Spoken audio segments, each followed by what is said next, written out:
Fine.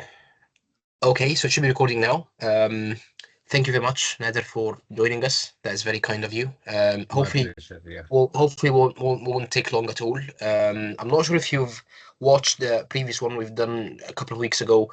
It was pretty informal, so we're just basically going through your experience, what you've done, any difficulties that you faced, and how did you sort of overcome it.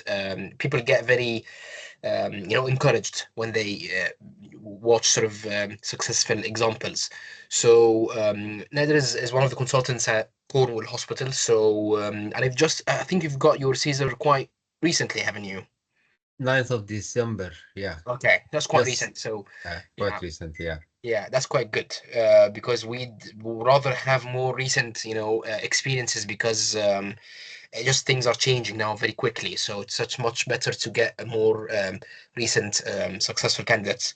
So basically, the question is: so when did you start your journey? How did you start it? Where did you start it? Um. Well, I came to UK in November 2016.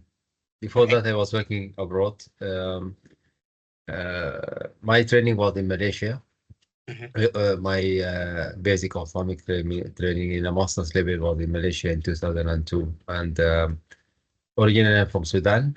So after finishing my program, I went back to Sudan for 2 years. I was working as a specialist there, Yeah. and then from there, got a chance to work in Brunei. So I worked there for 6 years, and then joined here in November 2016. Initially, I worked as a specialist, a specialty doctor in Frimley Park Hospital in Surrey Okay.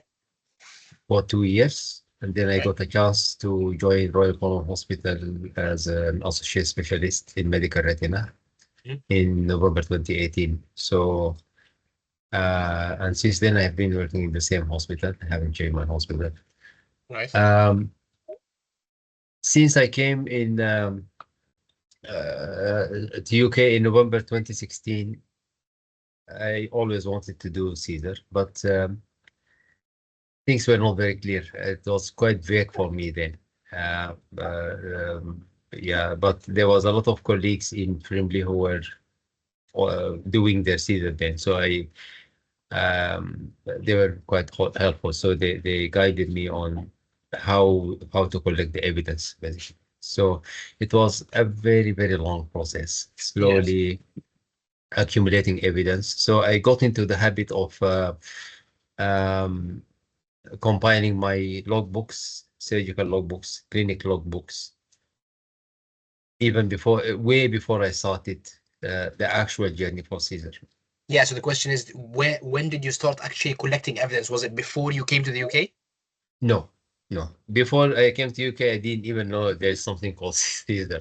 Nice. Yeah. So my first knowledge of Caesar pathway was when I came to UK physically here.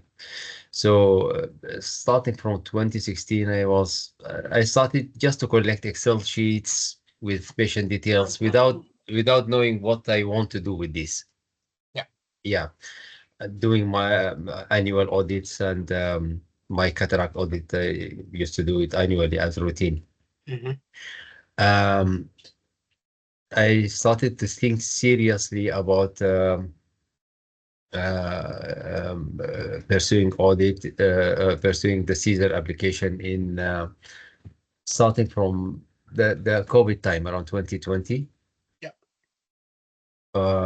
Then only during the COVID year and the lockdown, I started seriously considering to It's a good chase the time. It's a Caesar good time pathway. Yeah, because I had just had yeah. I was in the BAME group, so I was locked down at home. I wasn't All allowed right. even to go to work for almost a year. All right. So so I yeah, just started to plan what I am going to what I want to do with my with my time. And but until 2021, end of 2021, I didn't have any idea because I didn't even have FRC off there. I just had master degree. I had FRCS grasp. which I came to know both of them are not recognized for application for CESR. And I found out that I need to sit for the FRC Office from part one.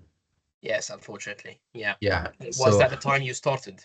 yes. So Okay. the actual start was when I decided to sit for the FRC Office exams. My first FRC Office exam, part one, was January 2022. Okay. And I was fortunate enough to pass all first attempt. Good. Yeah, so from January 2022 until November 2020, sat for my final in November 2022. Excellent. That's good. Uh, That's a really good time frame. You know, you finished it quite quickly. That's quite good. yeah, yeah. So while doing the exams, I started to do rotations for the missing uh, subspecies having covered. Yeah. It's Um, very important actually because some people think, you know, I'll finish the exam first and then starting, you know, collecting well, evidence. You have to do both. I think it has to be simultaneous. Yeah, Yeah. you have to start everything at the same time. Then, because exams can take time, Yes. exams can take time. So if you wait until you finish the exam and then only start, you will delay yourself a lot. Yes. Um, yeah. So most important thing is you have to be very organized because the evidence for Caesar is very overwhelming. It's huge. So you can easily get lost. Yes, I agree. It's quite frustrating. So unless you are organized from the beginning, you have your own Caesar folder in your computer with subfolders for every competency you want to cover with every type of evidence you are collecting.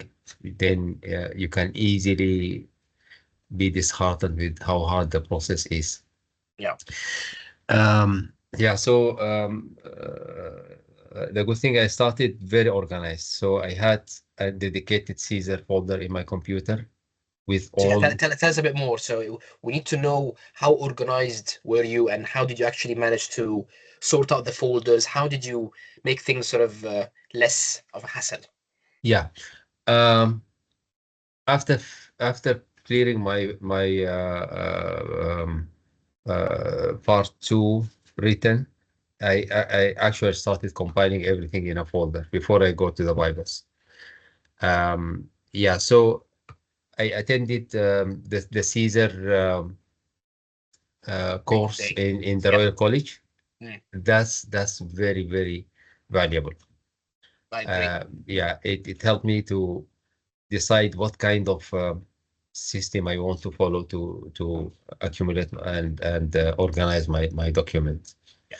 So and one other thing that helped me is I actually followed the advice given to me during the Caesar course, and I opened an actual application in the GMC. So the application in the GMC is a portfolio by itself. Yes. It tells you what kind of evidence you need to fulfill each of the competencies required. Um, and my main reference was the learning outcome table, the 180 learning outcomes. There's a table that involve all the 180 learning outcomes. So that was my checklist. Yeah. So which file did you use? Was that the one that Rob has sent out, or did you actually make your own sort of list? Or No, the one of the forms Rob sent with all the yeah, learning outcomes, 180 yes, learning outcomes. So I just followed that. yeah, okay, So um, it's just I started looking at what I have from the past and which document fits into which learning outcome.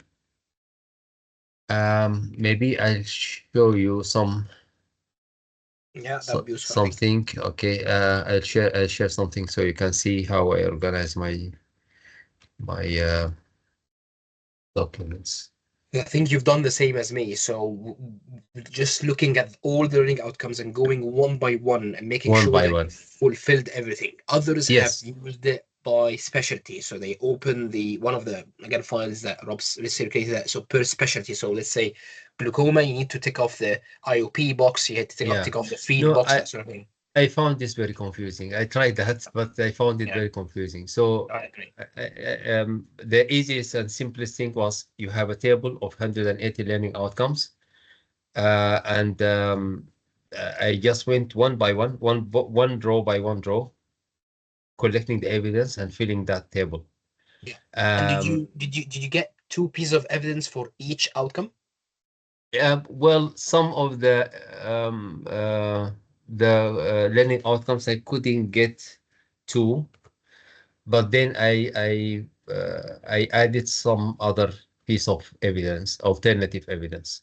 Right, like a Okay. course or an email or the FRC off, that sort of thing, you mean? Yeah, not only that. Well, I used patient letters Okay, a lot. Okay. good.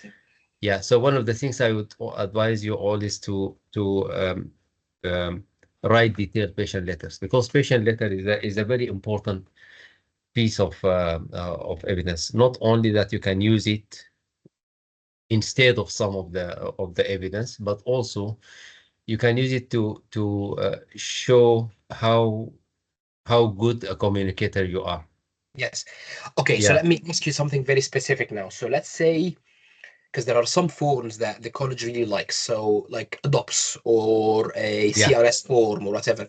Do you think, let's say a BCL form, yes, a BCL DOPS form, okay? yeah, Do you think you can substitute the DOPS form with a patient letter? So if you dictate a saying, I've put up contact lens in the eye, do you think that will yeah. substitute it? It can. It won't substitute everything, but Yeah. it can substitute parts of the evidence. Yeah. They did accept some of Right. the letters I have given instead of forms, Right. but Very but, important. but the letters were very detailed.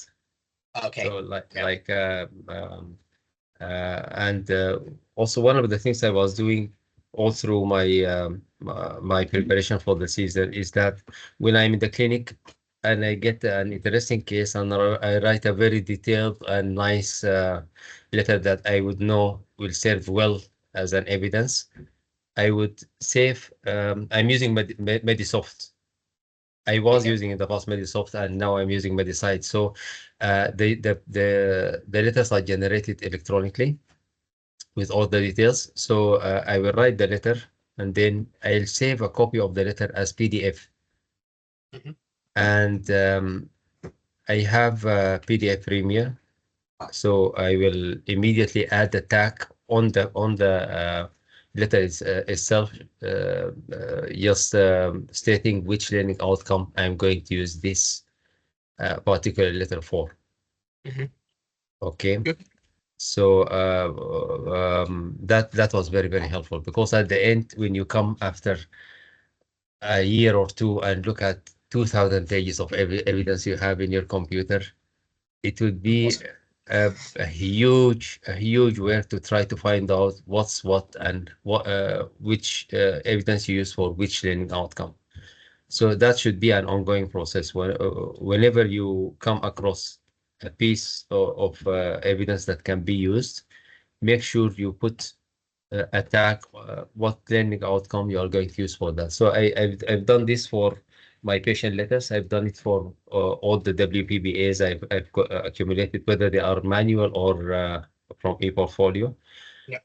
ePortfolio will ask you to add the learning outcomes anyway, but for Yeah. manual WPBAs, I always write what learning outcomes I want to use this particular Yeah. WPBA for. So, so again, I'm not sure if you're aware, but obviously they've closed the old e-portfolio now, and now it's all manual. So for those Yes, who are applying through the old one, they have to do it manually on either handwritten or electronic, and then they have to put the outcomes themselves. yes, Have you had to use any paper-based yes. outcomes? Yes, because I have started accumulating the evidence before I become a member in the Royal College. So I didn't have e-portfolio when I started accumulating my evidence. So the first half of my evidence was on paper. And once I became a member of the Royal College and I got access to e-portfolio, the second half of my evidence was on e-portfolio. Yeah, so I have both. I have manual and electronic ones. Yeah, but I follow the same system whether I am doing it manual or the same. And did you maximum 3 outcomes, or did you add more outcomes sometimes in each form? Usually I don't add more than 3. 3. It's usually maximum 3 outcomes. Yeah. Let me see if I can show you the table I have done for the learning outcomes. Yeah. So are you able to share? I'm not sure if you can share. I share it. Yeah. Okay, excellent. Can you see? Yeah. Yes, we can see it now. Yeah. Yeah. So this is the table I have here. A simple Excellent. word table with all 180 learning outcomes distributed per domain, not per specialty. And if you can see, I was told clinical history, you have to give 2 for each subspecialty, so 14 CRS. I didn't get the time to do 14, so I've done only 4 CRS1. And I've included 2 CBDs where I mentioned clearly about detailed clinical history was taken on all that. And that was sufficient. They didn't ask me to add any more. Very important, because again, someone mentioned that you need 1 per specialty, but I don't think it's that accurate. I don't think that is. Yeah, it's not that strict. As long as you show clear evidence, they are happy with that. You don't have to go by numbers. And they are very flexible to accept alternative evidence. If you don't have a particular piece which is standard for that learning outcome, they can accept an alternative one, as long as it's clear, it shows the competency well, and it's something legit. You can prove that it's legit. Yeah.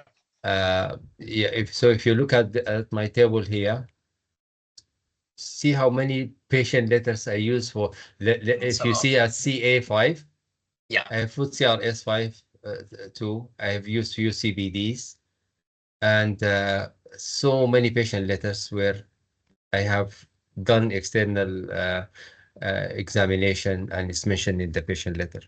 Right, but I can see that you've put a lot. I mean, my understanding is that you need at least 2. That's it, not more than 2. At least 2, but you can put as many as you wish. Yeah. You cannot put less than 2. Sure. But if you put 10, they won't penalize you for putting 10. As long as your evidence is well organized and is navigatable for the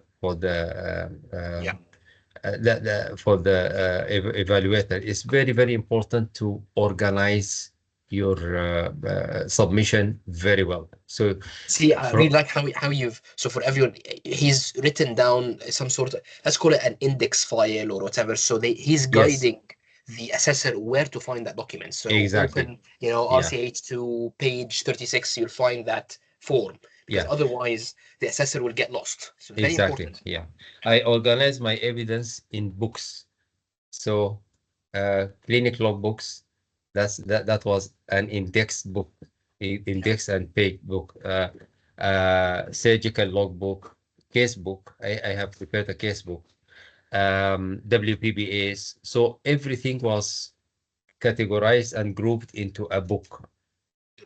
Okay, with an index, with page number, and so if you put like the title of the book, so RCHT WPBA is my WPBA collection from Royal Cornwall Hospital. Yeah. Okay, you open that book in page 74, you'll find this piece of evidence. Yeah, so very important. That's the guide. Straight away, simple way to approach any piece of evidence. So the evaluator doesn't, the assessor doesn't go and dig for your evidence or waste time to try to find it, because this can be very frustrating to the assessor. And did you have to use more than one hospital, or only from one hospital? Yeah, I used only 1 year from Frimley Park Hospital, Okay. and the rest of evidence was from Royal Cornwall Hospital.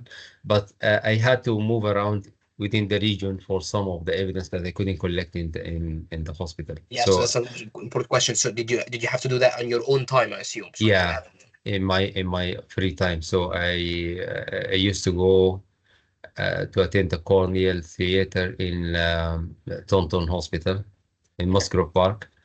I attended VR Theatre in Plymouth in Derryford.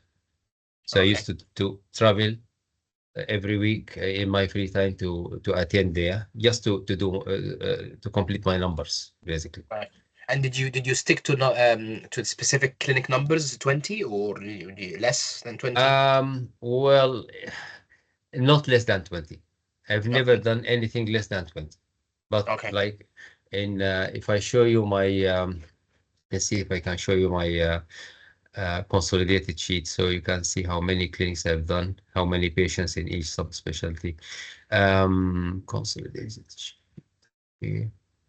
And once you're getting this up, did you get your CESR approved from first go, or did they come back with recommendations? First go. They didn't First go. ask for any recommendation. Yeah. Excellent. Well done. Well done. Yeah. So it's also very important to give. This is one of the things they told us in the course. It's important to give consolidated sheets, Yeah. consolidated numbers, Okay. because no one will go and count patients or clinics in 2,000 pages. This is Right. something you should give as a piece of evidence to the evaluators. So this was my consolidation sheet. So you can see, like in medical retina, I have done 1,000 clinics. 1,000 clinics. That's my specialty. Yeah. So over the past 5 years, I've done 1,000 clinic with 10,000 patients. But oculoplastic, for example, I've done 10 in Royal Cornwall Hospital, Mhm. but I've done 17 in Frimley Park Hospital. So Yeah. 27 in total. Okay. Pediatric ophthalmology 24, cornea. I've done 6 in Royal Cornwall Hospital, but I have done 60 clinics in Frimley Park Hospital because I was covering cornea clinic there Okay. during that time. So the total is never less than 20 clinics per subspecialty. Okay. Okay, but it can be more. It depends on how hard you work, and the higher numbers you show, the better. Yeah. Sure. Yeah. Yeah. I mean, some units do not have a neuro clinic. Some units do not have a uveitis clinic. So some Yes. people had to use some cases from casualty, for example. So actually, that Yeah. 20, they're not that, focused No, on they're ophthalmology not much. particular about few things. Yeah. Yeah. Yeah. Yeah. But I was lucky enough to find to be able to cover everything, at least Mhm. 20 for everything.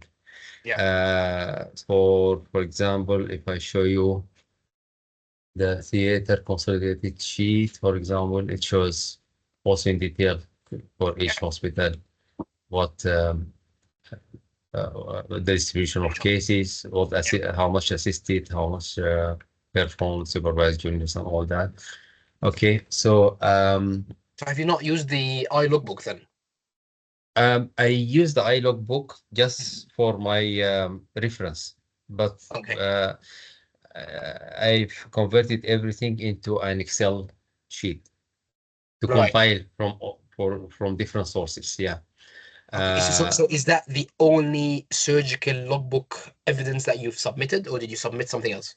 No, I submitted a full surgical logbook. From eye logbook. Let me show you what I have submitted. Okay, so the surgical logbook. Okay.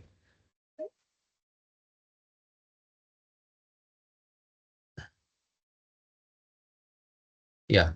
So that was my surgical logbook. Compiled all my cases. Yeah, but that's you've written yourself. Yes, that's I've written myself. So Wow. that's the surgical logbook. actual book. So indexed, showing in detail what starts in which page. Okay. Okay, so and categorized per surgery, categorized per hospital. Okay, You're so more organized than me. Well done. yeah. You've done So lots of hard that, work. Well done. yeah, so this was 264 pages from Royal Colon Hospital only, and it's a table for all the of course you have to redact the numbers, the identifying numbers, but it's a simple table showing gender of the patient, the date of the surgery, what category, what surgery it was, and what was my role. I was performing or supervising junior or performed under supervision. So it's a simple table. Also, although not many details are mentioned here, but this is an evidence. It's showing your load of work, how much surgery you do, how many cases do you see in the clinics and all that. And likewise, I had similar thing for the clinic logbooks, All right. Yeah, so similar can you book. show us an example? I mean, so the case logbooks, did you write examples of each case? So if you sort of scroll down a bit, was it Yeah, cases or what did you put? I submitted two different documents. One is clinic logbook, and logbook is just showing patients Okay, with no details at all whatsoever, right. other than the clinic. So for example, this is for clinic logbook for medical retina uveitis and vitreoretina. Just a list of all the patients seen. That's all. Okay. Okay. Did you, so Um, let me just clarify so did you actually write all of that yourself y- or did you extract some yes. sort of document? No. Well, some of the patients I've written from my clinics, but some of the clinics I have extracted from Medisoft from the audit suite Yeah. and added. So Okay. because you can't with the busy schedule we have, you are not always able to capture every patient you see. Sure. Yeah, Sure. but if you go to audit suite, if you are using Medisoft or Medisite, audit suite can give you a list of all the patients you have seen. Because Uh, these yeah, are, I can see that there are 522 five. pages. Yes, exactly. So that's like Just half of your evidence. list. No, my actually my whole application was 2,500 pages. Oh, wow. And Okay. so were they happy with that? Yeah, 2,000 pages. yeah, Okay. they were Interesting. happy with that. Okay. Okay. As long as it's organized and you know what piece of evidence you can find where, Now they're very then specific. They want only maximum 1,000 pages or something. So, this was, mm, yeah, when I went to the CESR course, this is what they told us. Don't exceed 1,000 or 1,500. But yeah, I mean, I wanted to show what I have been doing. yeah, So fine. I just submitted and I thought if they asked me to take it out, I'll take it out, but they didn't. Fine. But so that I had clinic logbook and surgical logbook, but also I had a case book. Yes. Okay. This is my case book. So the case book was only 44 pages, Mhm. about 20 patients per subspecialty. Only 20. Okay. Fine. So this is different. So in the table, I'll put what the diagnosis was, how what management have I done, and what was my involvement in this case, and any reflection that comes out from That of the reflection case. is very nice. I really Yeah, like reflective practice. That's a nice one. Okay. yeah. So that's 44 pages, but this is better evidence than anything else because it shows reflection. It shows what kind of. So in this table, I've just put interesting cases I've come across. It's Okay. like in each subspecialty, if you see a patient that you discuss with the consultant and you feel that's a good case, I will add it to my Excel sheet for case book Right. with these details like just diagnosis, management, involvement, and Mhm. reflection. Fine. Yeah, so that was the actual piece of work I have been doing in the clinics over the last 5 years. So So have you been doing that as you do the clinic, or did you actually do it later on your own time? at the end of the clinic, before I leave, I Okay. will see which patients were interesting, and I will add them to the Excel sheet, and I will save their patient letters to my folders before I leave the clinic. Yeah, excellent. I mean, that's the best ideal scenario. But as you said, sometimes we just cannot do that in the clinic. It's Y- very hard. Yeah, But yeah, done. you can't. Nice. You wouldn't have time to do that. Yeah, at the end of the clinic. Yeah, Yeah. So these are the main books, and of course, there's the WPPA book, yeah. And the uh, patient letters. and the patient letters. Which software did you use to redact? Adobe. Adobe. Okay, fine. Yeah, Fine. Adobe is the best. Anything else you try, it's not going to work. Yeah. My experience. Yeah, they will send you back saying we can see. They are Yes. able to see through the reduction. If you just do it on Unbelievable. MS Word, if Yeah. they copy that and paste it somewhere else, they will be able to see the numbers. Yes. Yeah. So only one of my books I've done that just to save time. I've done it on MS Word and just highlighted the whole column and just highlighted black. And I thought this is sufficient. But when I send it, the the GMC advisor sent that back to me saying, no, I can't see once I copy that cell and paste it somewhere else, I can see the actual number. So that doesn't work. Right. So I had Let to go me. and do it Right. in Another. on Yeah. Adobe. Yeah. Let me ask you another question. So, if I asked you what was the most difficult sort of bit in your situation, what evidence did you really face difficulty with, or what would you say about that? You mean category of evidence or actual Yeah, category of evidence? evidence, or maybe a learning outcome that you face difficulty with. Any difficulties in the whole journey? Um, well, I actually didn't feel anything was hard. I was lucky is that in the hospital I'm working in, all the subspecialties were there. I got the chance to do all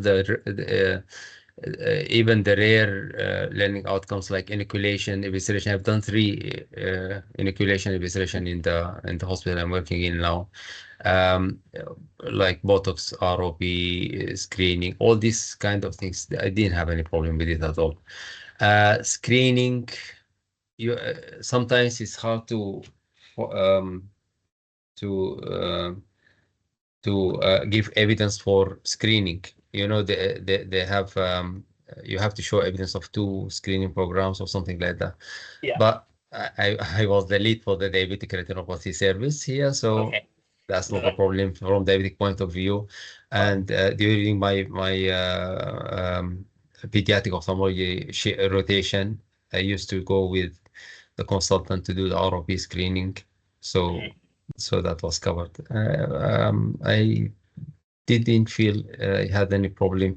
Well, domain 4 Yeah. sometimes it's quite vague what they want. Yeah. It's hard to find the most domain 3 and domain 4 is very hard to find an evidence for that. But I if I go back to the learning outcome, you see here the last bit here. Um,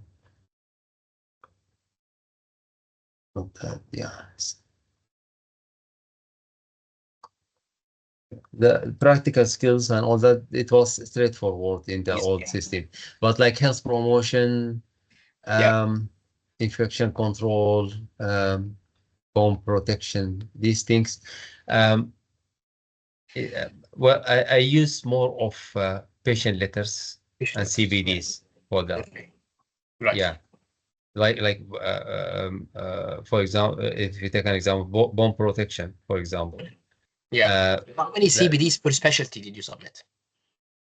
For the whole the whole application, yeah. Yeah, like per specialty, roughly how many? I haven't actually submitted many. My whole CBD, um, I didn't like put a specific number for each subspecialty. I just Okay. did the CBDs as they come. So when I see interesting case, I will do it with. My CBDs were very interesting, all of them. Right. Would you It say roughly 5 CBDs per specialty or 10 per specialty, roughly? well, like some of the specialties have done more than 20, but Okay, others five or four. Yeah. fine. So overall, my whole CBD submission was less than 90. Okay, fine. Yeah, about 80 something. Right. Yeah, but I didn't follow a strict number for each subspecialty. Whatever interesting comes, I'll put. And Yeah. then my experience is that what we actually look for is the evidence for your learning outcomes. This is how they look at your application. 180 learning outcomes. They look for each learning outcome and see if you have given sufficient evidence for that. Yes. That's all the application process is. They wouldn't look at how many CBDs you have submitted. No, you should have submitted more or you should have submitted less. As long as you have sufficient evidence for each learning outcome, you are safe. Okay. And let me ask you two more questions because these questions get asked a lot. Audits. So again, how many audits? How often was it? One per year? What specialties have you done the Yeah, audits in? I have I have done more than than need actually. I was told that you will need five in the last 5 years, and one of them has to be a complete cycle. Most likely, yeah. I think I have done 6 or 7. Okay. As a practice, I do audit every year. That's my normal practice. Yeah, Yeah. I will find an audit topic every year and do. And one of them was quite a good service improvement Good. project with an audit and re-audit cycle.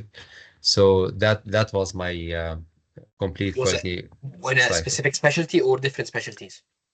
Different specialties. I can show you actually my audits. Because ideally, they keep saying, it should be at least like three, four, and it should be ideally one every year, ideally different specialties. So, but I think there is Yeah, a bit of flexibility on that as well. yeah, there's flexibility. So of course, because I was doing medical retina, so most of my audits were in medical retina in my practice. Yeah. Yeah. So I have done 1, 2, 3, 4, 5, 6, but what I included are six. Most of them were medical Medical retina, retina. Yeah, actually. they're all medical retina actually. Yeah. Yeah, And that was fine. That was accepted. So, yeah, yeah, that's good actually. That's good news. Okay. yeah. It's quite So interesting because different people say different things, but apparently it works. So, it works. Yeah, as long as you have sufficient evidence for all learning outcomes, yeah. you will pass. That's not, they are not very strict about no, you should have this number, no, you should have that number. It should be like that. Well, there is guidance, but this is not strict rule. Very important. Yeah, they just say guidance similar, something similar, but each person will submit different stuff. Yeah, Every person has got different experience, so I would say the quality of evidence is more important than the numbers. yeah, I totally agree. Fine. So just Okay. make sure your Yeah. quality And is as high as possible. Yeah. yeah, and how about courses? Or specific courses that you had to attend? Courses. Yeah. Uh, yeah. Well, I have attended professional engineering skills course from this organized jointly by Health Education England and Plymouth University. So Okay.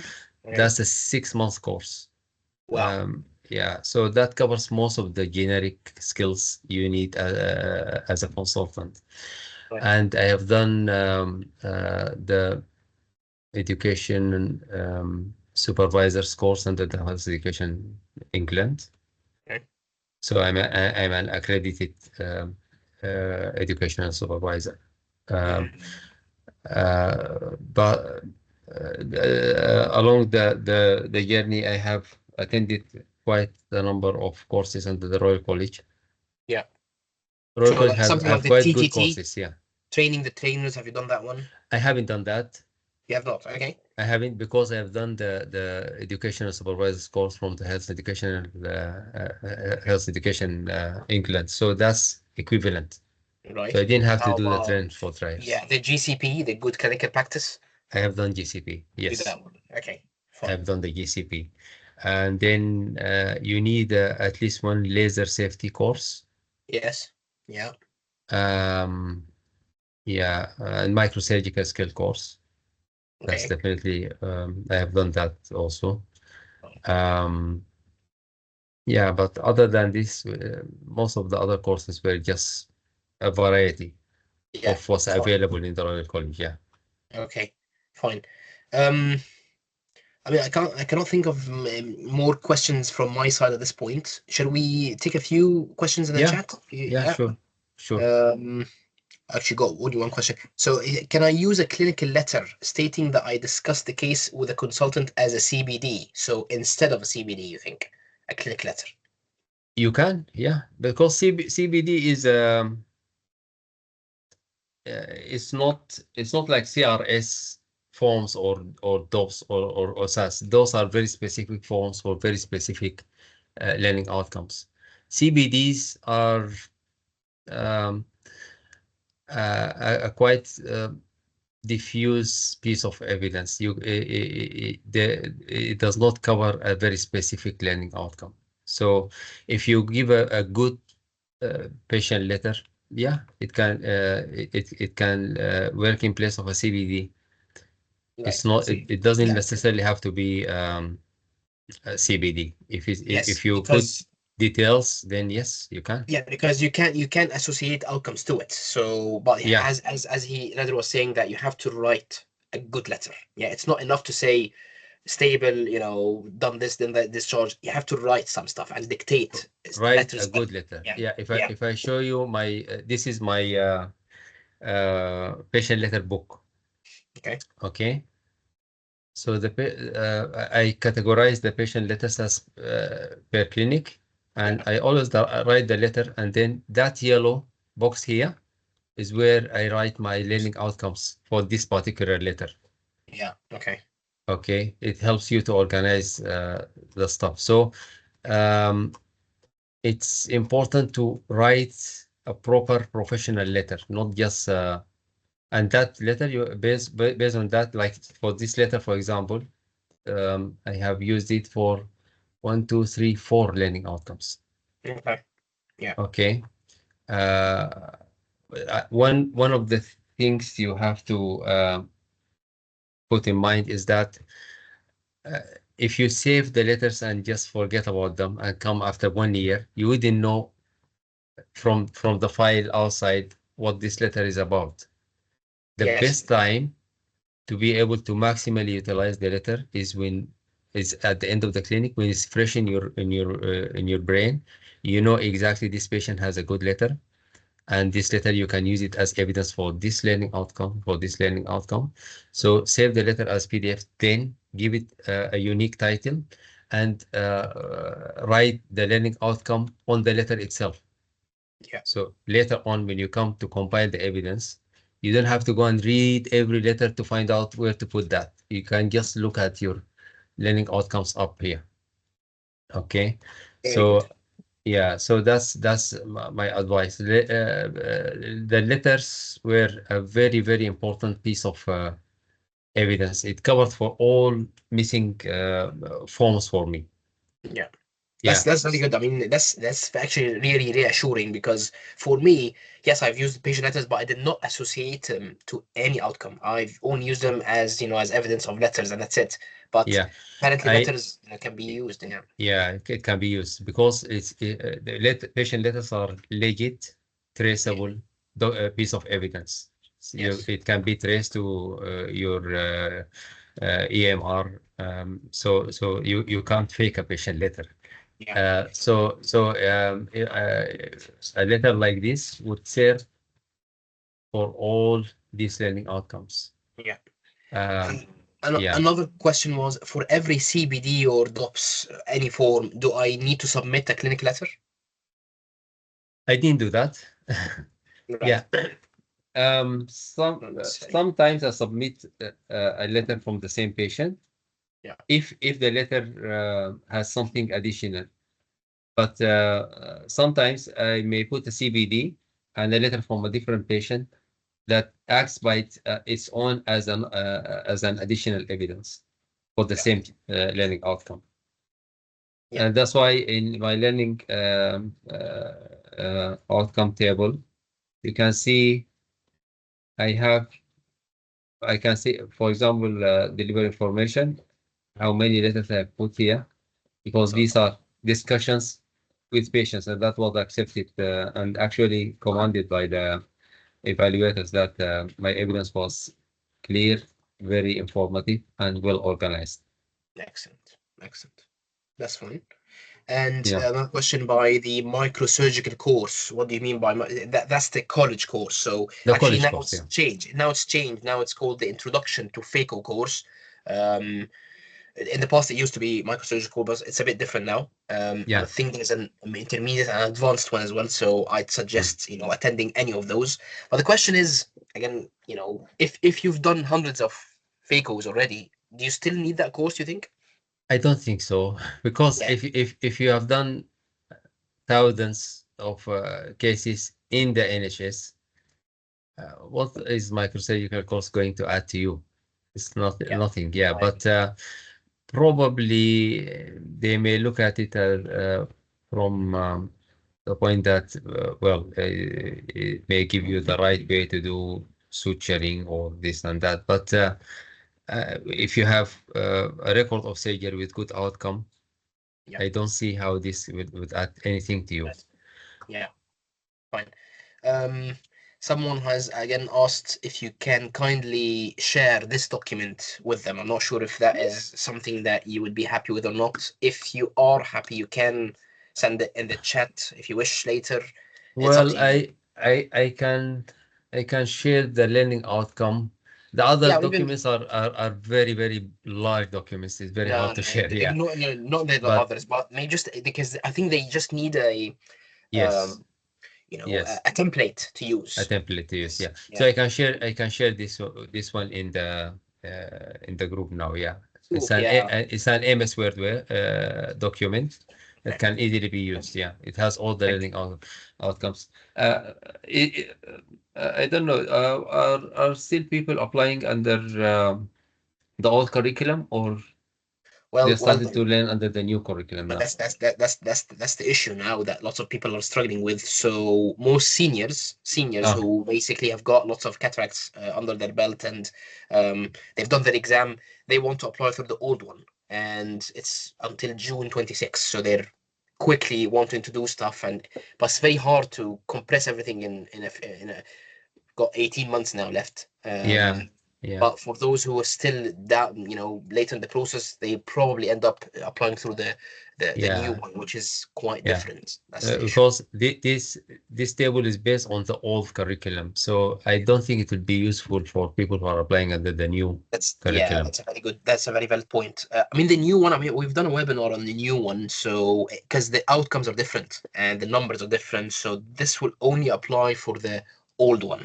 I'm sure Nether would agree. I'd still suggest applying for the old one if you can, because Yeah, lots of people know it and lots of people are got more experience. Even the college, the new one is still vague, so just be careful about that.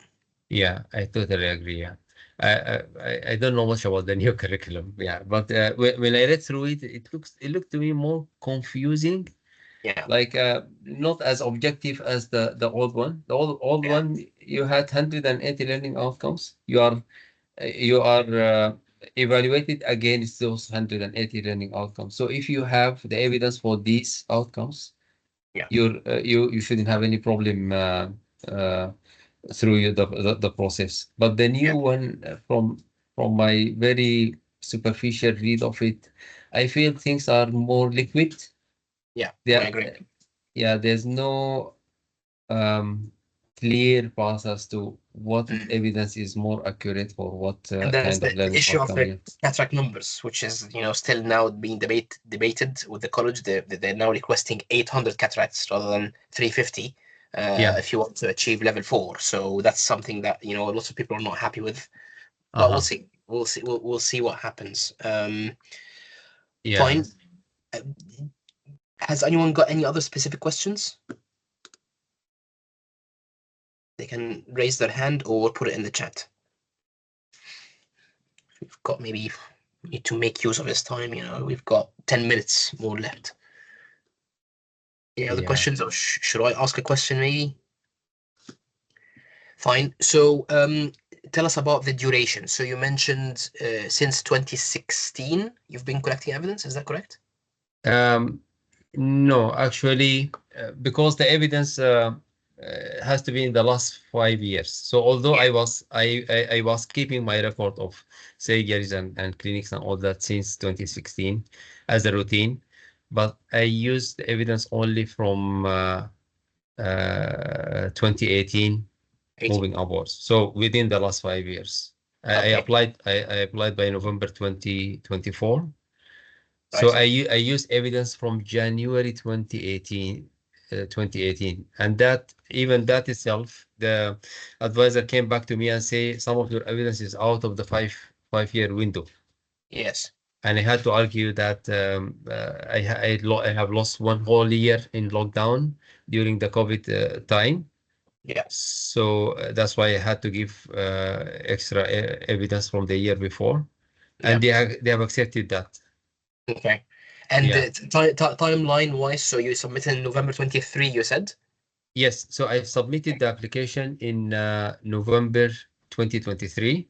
Yeah. The first communication from the Royal College was in February From the GMC. 2024, Yeah, February from the GMC, you mean? 2024. From the GMC, sorry, yeah, from GMC. the Yeah. GMC. Okay. That was the first communication. They came back to me to say about, I mean, one of the books, they could break the reduction. They asked me to do it properly. Yeah. You have to be very careful with the reduction. If you miss any reduction, you may end up having to do a course. Yeah. Mine was redacted, but for them, they could cheat the reduction. That's why they didn't penalize me for that, and Yes. they just asked me to redo it. Also, they have asked for few extra pieces of evidence, like in certain skills. I couldn't find enough time. I wanted to apply in November 2023 because that was the cutoff point 5 years. for the CESR pathway. Oh, yeah. Yeah, so I had few forms missing here and there. So here is identified few areas where I did not have enough evidence there, and he asked me to add some more forms. So it took me from February until beginning of May to add the extra evidence they suggested. Yeah. Like what? And Give us a few examples. What other stuff did they ask for? like, for example, uh, I think for the CRS 7, for example, I had one CRS 7, and I then gave CBD and patient letters. I didn't give two CRS 7. Hmm. So he came and said, no, CRS, it has to be two per session, in particular for CRS. Okay. So he asked me to repeat that. Down, I can't remember exactly which other learning outcomes. The CRS7, I remember it very well. But some of the for some of the pieces of evidence, I did not have two forms. So he Yeah. said you need at least two forms. Exactly. Yeah. So I think there were about 4 or 5 learning outcomes that I had to go and Okay. add more forms for Right. them. And then you Uh, submit again in March, you're saying? Submitted in May. It took me In some May. time. Okay. So I submitted in May. Yeah. And then by July, the advisor came back to me saying, now the quality check has been completed and you are in the queue to be forwarded to the Royal College. Right. Because they said there were no enough Assessors. assessors in the Royal College. You Yeah. have to wait for some time on the waiting list until an assessor is available. So Okay. it took from about 14th of July until mid of September. Okay. So only like 2, 3 months maximum at the college. Yes, mid of September, they contacted me saying, now your application has been forwarded to the Royal Oh, College. okay. And Okay. then when did they come back to you And with the then and funds? then yeah, the email with the approval came back to me on the 9th of December. Okay. So yeah, so it stayed with the college for about 3 months. Actually, when I received the evaluation form, it says the evaluation was sent back from the Royal College to the GMC on the 10th of November, Right. and it took 4 weeks in the GMC before they Okay. approve and send me the email with the result. Right. Okay, like yeah, final checks and stuff like that. Okay, Yeah, fine. yeah, That's not too bad. So in it's total, like about a year. Yeah. a So year. I think a year is roughly the It's standard. exactly, yeah, a year. And because I've submitted on the 30th of November and the result came back on the 9th of December. So a year and 2 weeks. Right. Ali was asking, can you still argue evidence outside of 7 years based on losing 1 year of lockdown? What do you think? They were not happy. I've given evidence out of 5 years. Right. Okay. So although I've given 6 years, not even 6 years, I've given from January 2018 until November 2024. Yeah. So it's the evidence I've given was like 7 or 8 months outside of the 5 years, Right. And they were not happy with that. and they were not happy with that. Yeah. So I had to argue that I had one whole year of lockdown. I was sitting at home doing nothing. That's why I've added these 7 years to complete, and then Yeah. after that they accepted it. Yeah, Yeah, because I think they're a bit again more relaxed with this. They say 80% 5 years, 20% of your evidence can be up to 7 years. So yeah, I think now they're a bit more relaxed. That's why I'm saying please submit. Just I hope this sort of encourages more people to submit. You need to get it done because I think now they're becoming easier. I think that's my yeah, opinion. yeah, yeah. Yeah, I think you need to submit as fast as possible. Just gather as much evidence as you can and submit it. It's okay if they want some more evidence. The advisor will come back to you asking for that evidence. Usually, the EMC will make sure that your application fulfills the criteria before it's being sent to the Royal College. So instead of waiting for a year or two until you get everything and then send it to the advisor and then waste another 3 or 4 months for the advisor to approve your application. Send it first. Let them tell you what's missing, and then do it. Yes, I agree. Yeah. Yeah. So if you do it that way, you save at least couple of months. Yeah, because especially there's a deadline now. There's a Yeah. deadline June 26th for people to submit through the old one. Yeah. Whatever comes next is fine. They will take their time to assess and come back to you, but already you will kind of know what's missing. You would have started already gathering these evidence, and then when they come back to you, you've already got it ready. They submit it again, and that's it. So Yeah. I think, yeah, I think that's my advice. Yeah. Yeah. I would advise the same. It's once you submit, you have locked your right to apply against the old curriculum. Yeah, yeah, And after that, let it take whatever. Anyway, it's going to take 1 year, so you yeah, have more time to add more evidence or amend things if needed. Yeah. Fine. Has anyone got any other questions? Because I need to disappear myself. No, that's fine. Okay, Thank you very so much, Nader. Thank you're you very welcome. much. So I sent my table of learning outcomes in the group. Feel Perfect. free to use that if you would like to. Perfect. Yeah, I wish you all the best. Thank you very much, Nader. I really thank you for your time. I will share the recording on the groups. I'll post it on YouTube, and then people can use it. And thank you very much. That's been very helpful. Thank you very much, and good luck. My pleasure. Okay, good luck, Take everyone. care. Take care. Bye Bye. now. Bye.